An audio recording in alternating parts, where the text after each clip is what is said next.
Eu gosto sempre de ter esse livro na mão quando eu tenho que conversar sobre a história do cinema americano nos anos 70, que na verdade é uma história que começa em 1967. Antes de tudo, bem-vinda, bem-vinde, bem-vindo. Se você ainda não me conhece, eu sou Rodrigo Fonseca, eu sou crítico de cinema, roteirista, em especial fã de Martin Scorsese e um espectador ávido pelo cinemão que o cinema americano produziu no que a gente chama de Nova Hollywood. Antes, como combinado na primeira aula, se você não esteve, vou dar um balancinho, mas se esteve, eu prometo ir direto. É o seguinte, a gente apresentou na primeira aula a figura do Scorsese como um grande cronista urbano, esse realizador que vem dos subúrbios de Nova York, filho de italianos, que tenta, aproveitando o acesso que ele tem a um novo parque artístico intelectual que se desenha em Nova York a partir do fim dos anos 50, construir uma narrativa para o mundo que vá na contramão da cultura, vamos dizer assim, subserviente aos modelos moralistas da América logo do pós-guerra. Inaugurar uma nova, rebelde, vívida maneira de pensar o mundo. Isso é o Scorsese. E uma dessas formas é dar voz à camada que opta por grupos de banditismo social, banditismo esse que a gente chama de máfia ou de milícia como maneira de sobrevivência. E esses espaços, eles só ganham uma legitimidade no cinema americano com mais... com um colorido dialético a partir da década de 70, em especial quando Francis Ford Coppola faz, em 1972, O Poderoso Chefão, que vira um fenômeno de bilheteria, um fenômeno de crítica e de público, e na sequência o Scorsese se lança em Mean Streets, que traduzido como Caminhos Violentos ou Caminhos Perigosos, existem essas traduções dentro e fora do Brasil. Uma coisa que é importante vocês entenderem sobre essa tal de Nova Hollywood. A gente dá o nome de Nova Hollywood para um momento histórico que começa no fim dos anos 60, para ser preciso, em 1967, quando dois realizadores, o Arthur Penn e o Mike Nichols, lançam dois filmes que dão conta das inquietações da juventude americana. O Arthur Penn, que é um diretor que vem da televisão, lança Bonnie e Clyde, Uma Rajada de Balas, e o Mike Nichols lança The Graduate, A Primeira Noite de um Homem. Aqueles filmes que mapeiam novas formas de expressão para a juventude, formas sexuais, afetivas, de amizade, elas demarcam um momento da América que exige não só um novo mapeamento das vozes juvenis, mas exigem uma nova cartografia sociológica. Se você entender um país como os Estados Unidos, ou uma cidade como Nova York, como um organismo, isso dentro de uma das vertentes da sociologia, que é o funcionalismo, a gente vai entender os subúrbios e as formações de grupo inerentes aos subúrbios como órgãos necessários à sobrevivência de uma cidade que passa por uma série de contradições econômicas que se traduzem como bolsões de exclusão. O que eu estou querendo dizer com isso?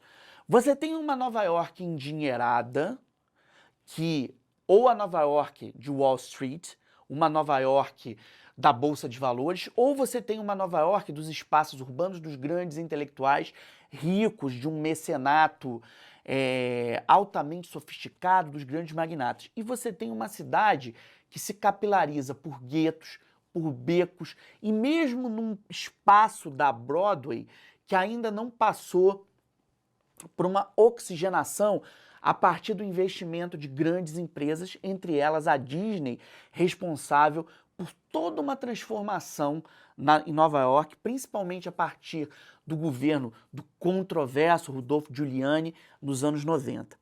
A Nova York em que o Scorsese cresce, a gente está falando de um homem que em 2022, onde a gente está falando, tem 79 anos.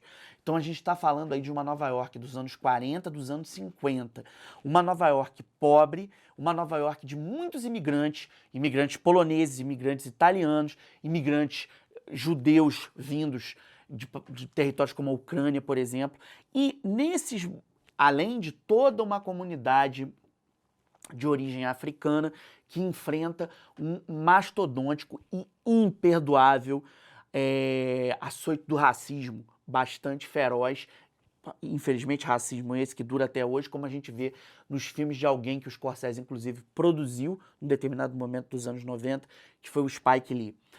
Dentro daquele desenho dessa Nova York tão fustigada pela violência e pela exclusão, as máfias, os grupos mafiosos, eles aparecem como bolsões de resistência e bolsões de afirmação de uma identidade. As afirmações de identidade geram subjetividade e a geração de subjetividade gera arte. Não esqueça, tem uma frase do Ferreira Goulart que diz que a arte existe porque a vida não basta. Se a vida nesses bolsões não basta, a arte dos Scorsese, de uma certa maneira, é uma tentativa de dar vazão, de dar veio, de capilarizar isso que não é possível de ser represado, de ser mapeado. Dentro dos grandes filmes de máfia dele, que tem no Mean Streets um capítulo inicial, é o filme que dá visibilidade a ele internacional, em 1973, a partir de uma exibição na quinzena dos realizadores do Festival de Cannes. O grande longa dele, imitado, copiado, falado, escrito, é Os Bons Companheiros, que dá a ele o prêmio de melhor direção no Festival de Veneza.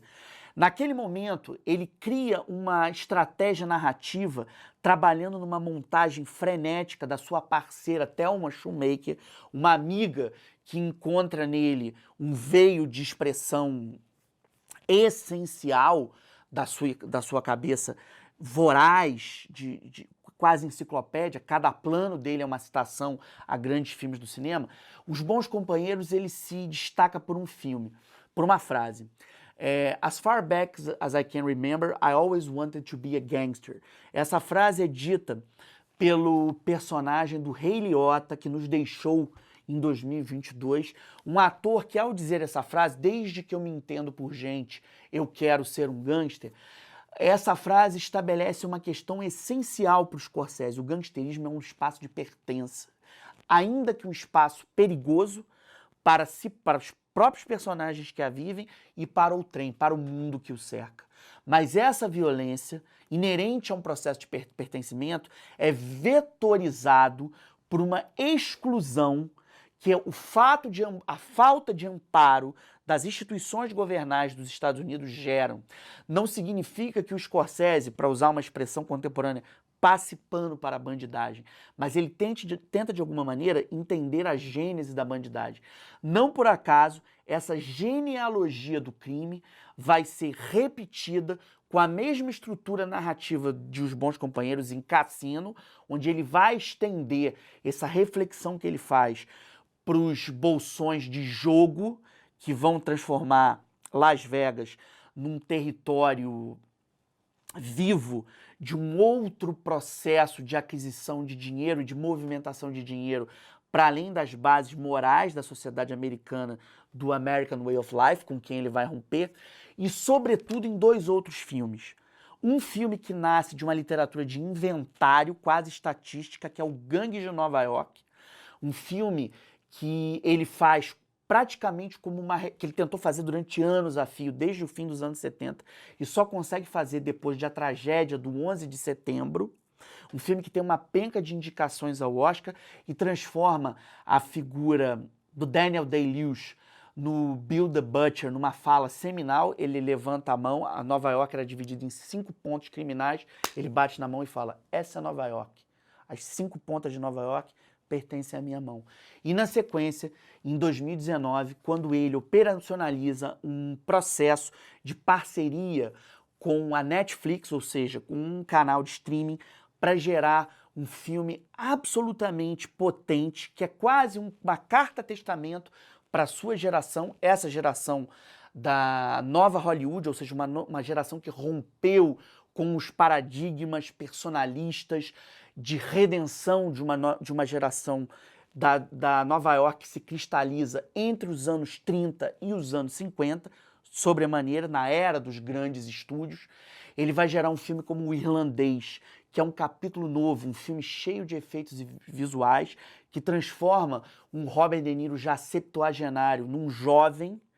E a partir desses efeitos especiais, o Scorsese demonstra a sua habilidade de lidar com essa nova ferramenta, que é a ferramenta do streaming, mas, sobretudo, seguir contando a história americana a partir da história do crime. O que a gente vai seguir fazendo nessa grande andança pelo cinema americano, na verdade o cinema internacional, a partir do Martin Scorsese, a partir da próxima aula, é seguir num outro caminho. Se a gente está falando aqui da ficção, a gente vai fazer uma passagem pela operação que o Scorsese faz pelo cinema documental, sobretudo o cinema musical, documental musical. E vocês vão entender a conexão dessa grande viagem dele, porque a música e o registro é essencial para se entender os Estados Unidos. Se você não me viu desde o começo, nunca me ouviu falar, eu desci neste planeta para, em nome do amor ao cinema, para a gente conversar e construir uma grande e louca e livre jornada de aprendizado mútuo no Cinema 365. Queria agradecer a vocês pelo carinho, pelo afeto, e a gente conversa agora na nossa próxima aula sobre o cinema documental de Martin Scorsese, o documentário musical, usando Shine a Light sobre os Rolling Stones como uma grande viagem pelo cinema. Valeu, galera!